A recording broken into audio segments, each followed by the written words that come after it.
So before I introduce myself, I just want to start with a question. I want to make you think about the first campaign that you won.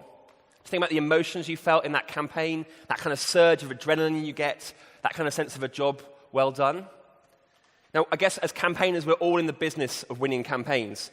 We're all in the business of winning change on the issues or around the politicians that we care about, making sure that we see things happening out there in the world around us. And I guess what I want to talk about in the 20 minutes I have together with you today is to reflect on how do we deliver that change when we need to mobilize others to be involved in winning those campaigns? How do we get others involved in that work? As I introduce myself, I'm Tom Baker. I'm Head of Campaigns and Engagement at Bond. Bond is a global civil society network for change, which is based in the UK, and it draws lots of organizations involved in global poverty and international development issues together in a network. And for the last 12 years, I've been involved in leading and engaging with and supporting a whole range of campaigns on global poverty issues in the UK and around the world. And alongside that, actually with Kat and 4 other co-colleagues, co-conspirators, we set up a program called Campaign Bootcamp, which is a training program for young campaigners in the UK looking to start a career out in campaigning, and also blog and write about campaigning at thoughtfulcampaigner.org. Now, that's the plugs out the way. But I think in the UK, one of the things that we are most proud of is the fact that we've managed to put global poverty issues on the agenda for the last 15 years. From 2005, where we saw over 250,000 people mobilise in the streets of Edinburgh, and then another 1 million or so people watched the Live 8 shows in London ahead of a big meeting of the G8 leaders in Scotland to talk about debt and aid and trade. So just this time last year, where we managed to use a bit of arcane parliamentary process to influence our government and our parliament to pass a law that means we're one of the few countries in the world that has enshrined in its law that will meet the 0.7% commitment to international aid every year when we come to set our budget. So we've done a lot of things, and it hasn't always been easy. Campaigning on global poverty doesn't have the what's in it for me factor that often be so important in mobilising people.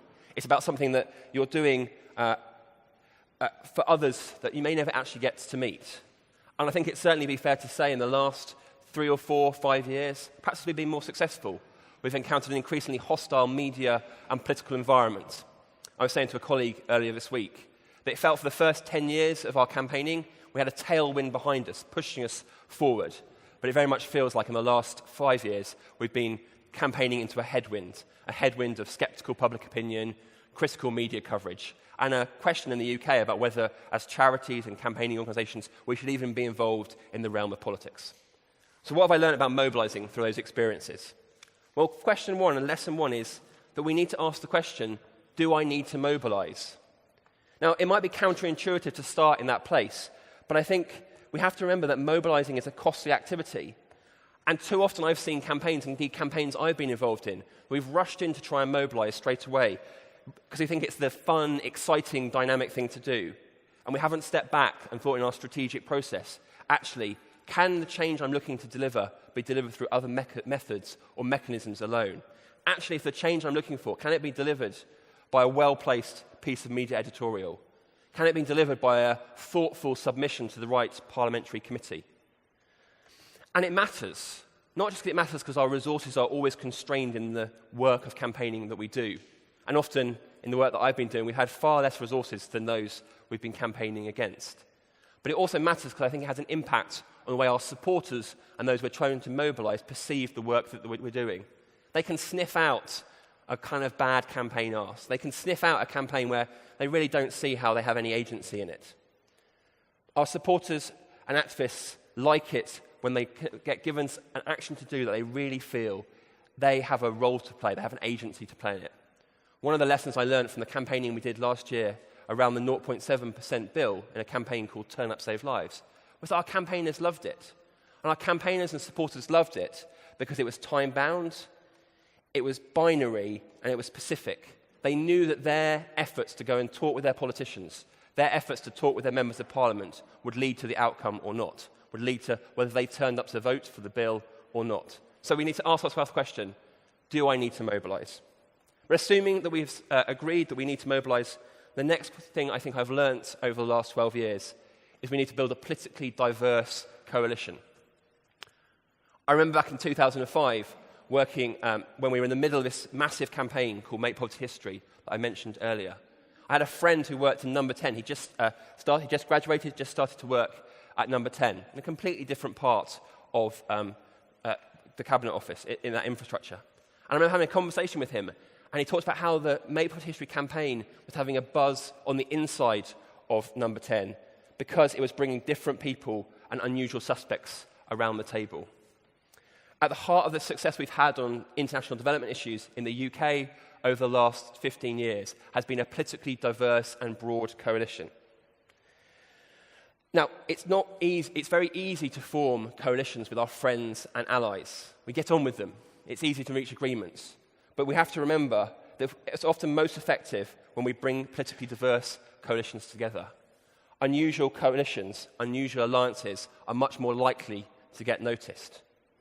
Make Poverty History got noticed because it wasn't simply a set of development organisations walking in to the room to talk to Number 10, to talk to Tony Blair at the time. It was faith organisations, it was religious leaders, it was trade unions, it was professional organisations, it was local grassroots groups all coming together under one umbrella. We got noticed because it wasn't the usual suspects around the table.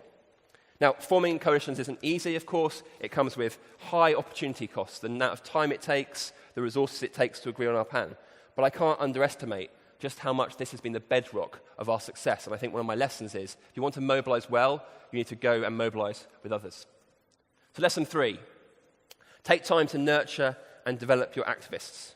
Let's remember, for most of the people we're looking to engage, being an activist is not their full-time occupation. They're a parent, they're a partner, they're an employee.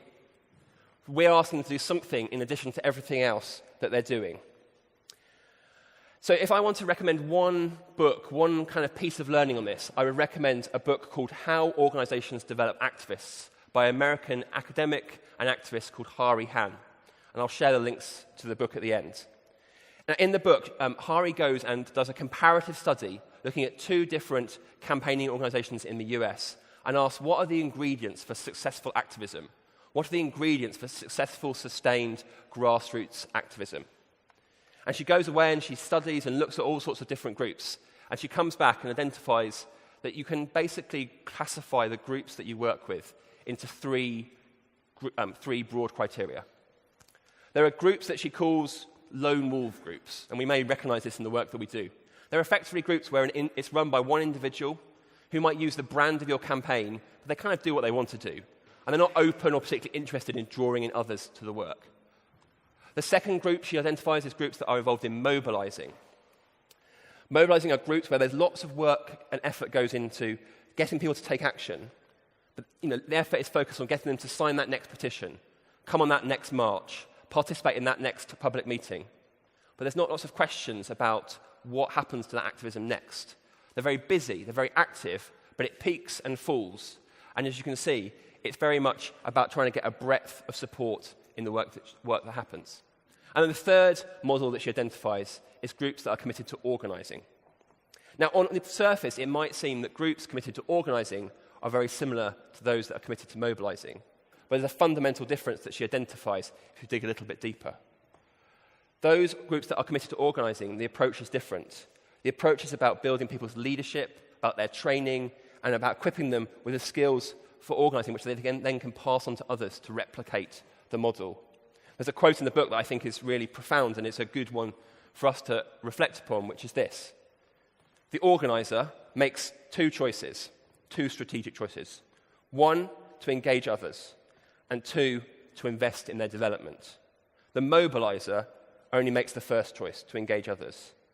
The organizer does both. And I think that's a really good challenge for us as we think about what our mobilizing models look like. If I'm honest, in the UK over the last 15 years, we've been far too focused on the mobilizing model, about trying to get people to take action quickly, to get names on petitions. And we haven't invested enough in that organizing model. And actually, as we've faced those headwinds I've been talking about, I think we've come to regret not investing more in that organizing model. Because we don't have that depth of support, the real kind of committed core individuals who will take our issue forward, even when the times are tough. Lesson 4. I've learned this. Focus on the moments, but beware of the cliff. A lot of campaigning on international development issues is about moments, big international summits, the G8, an EU presidency meeting, a World Trade Organization meeting.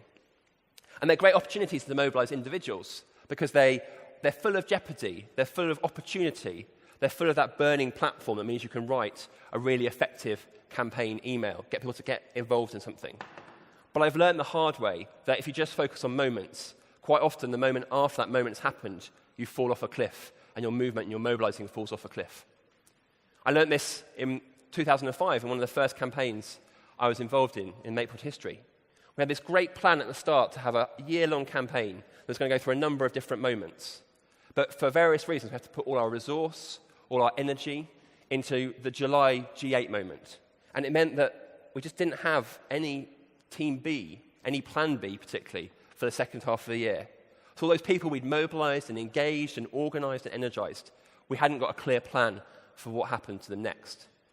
And I think if you talk to colleagues who are involved in climate campaigning, they talk about a very similar thing that happened in 2009, where everyone was about mobilizing up for the Copenhagen climate summit, and then it wasn't as successful as they wanted it to be, and there wasn't really anything to do next.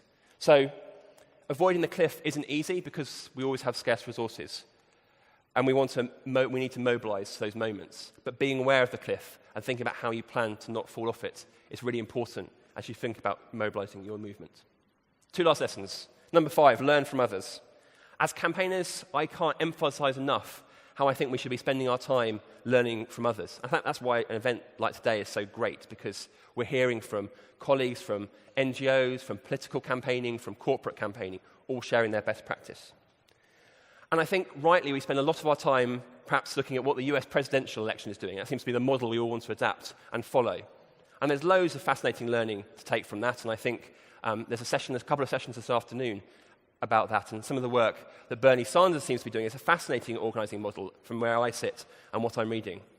But I want to suggest there's also another place we might go, a more unexpected place we might go to learn about how we mobilise others as well.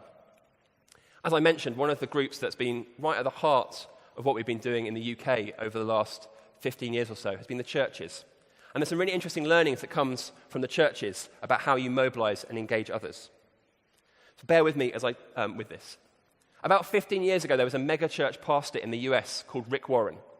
He's based in California, and he published a book called Purpose-Driven Church. Now, as campaigners, we probably wouldn't have any cause or reason to read it. It's a guide about how to grow the attendance of your church. And it quickly became very popular amongst certain church circles. But actually, if you dive into the principles that Rick Warren talks about in his Purpose-Driven Church, you can actually start to think about how you might apply them to your campaigning as well. And indeed, there is a brilliant summary that someone has written online called Purpose-Driven Campaigning, which takes the principles of Purpose-Driven Church and applies them to campaigning and activism. And there are 3 lessons that stand out from that book to me that I think are useful for us to reflect upon. 1, Warren talks a lot about making it accessible. Obviously, he, in his context, is talking about how you make your church feel accessible to people coming for the same first time. But I think the same lesson applies for the campaigning and mobilizing we're doing. How are we making our mobilization, our groups, our work accessible? That if you're coming in for the first time, you don't feel daunted or overwhelmed, or that you don't have a place or a home in that community, that actually you can be part of it. Lesson 2, he talks a lot about avoiding the core problem. At the heart of Rick Warren's model is this sense of 5 circles of commitment. From people at the heart who are called the core, the real people who make stuff happen, to right to the kind of community right at the outside, who are people who are just really on the fringes. And Warren talks a lot about how your effort should all be about moving people from the community to the core and developing programs that really work for all those different stages. And he identifies this thing he calls the core problem, which I think is a lot true in a lot of the activism I've been involved in. The core problem is that you get a group of people who are the activists at the heart of the work you're doing, who spend so much time talking to each other and so much time designing programs that they think are going to be exciting for them because they're excited, they forget how they will work with those other parts of the circle, how they'll engage other people. So, make it accessible, avoid the core problem, and thirdly, do life together. Warren talks a lot about the importance of small groups in the way in which that churches grow. And this is something actually that picked up in the work of Hari Han that I mentioned as well. She talks about how those groups that are most successful to mobilize don't just come together to do the actions, the petitions or the street stalls or the demonstrations. They also do life together. They meet together to eat meals, to have potluck suppers, to hang out, to create shared stories and shared narratives. And I'm struck in that actually often in our organizing, we just focus on the outputs. We focus on, can we get a bus full of people to come to this event? Or can we arrange a meeting with our Member of Parliament? And as organizations, that's what we push down to our groups to do. But perhaps we should also be encouraging our groups to think about how they might just do life together, might just hang out together as well. And finally, the sixth lesson I've learned is we need to celebrate and we need to say thank you. One of the biggest mistakes we made with the Turn Up Save Lives campaign was in the first time it went through Parliament, we forgot to say thank you to the members of Parliament who had voted. Now, sitting here now, it seems like a bit of a rookie error, but it reminds me that actually often we spend our time asking our targets to do things for us, but when they deliver the things we want them to do we spend enough time thanking them for doing it, rebuilding our political capital for next time? And finally, and kind of back to where I started, how do we celebrate? How do we make sure we're celebrating the success of our campaigns? I remember when I first started campaigning, an older, wiser campaigner said to me that you don't always have a lot of campaign wins in your career, so you need to make sure you celebrate each one of them. And that's true for us, and that's true for our activists as well. Celebrate when we win. So hopefully those have been 6 lessons that are useful, that draw on from the work that we've been doing in the UK. As I said, I blog at a place called thoughtfulcampaigner.org, and I've put all the links to things I've referenced up there on the blog right now. And those are the 2 books that one book and one pamphlet that I particularly recommend if you're interested in diving into some of this stuff a little bit further. But thanks for your time. I hope it's been useful.